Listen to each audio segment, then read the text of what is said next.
At Nurture, we've identified 3 different behaviors in a caregiver hub. We have curbside, step-in, and immersion. The curbside behavior really happens when physicians and nurses come up and hang out really at the front edge of that caregiver hub. But what happens is that we have a lot of visual barriers that happen, so the unit clerk can't see what's happening with the patient's family, so the patient's family might ultimately get upset and a little bit more anxious if they don't have that visual cue. So we want to have that conversation and that activity happening, but we want to move it inside the caregiver hub and give them a more purposeful place to have those conversations. Maybe at an exchange table, which they all can collaborate around, or another type of element that really fosters that type of teaming.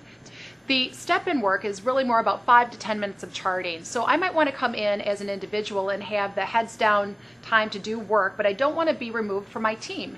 So by having height adjustable tables or an area where I can really go and sit down, have 5 to 10 minutes of head down time is really important to be able to have and not be excluded from the team.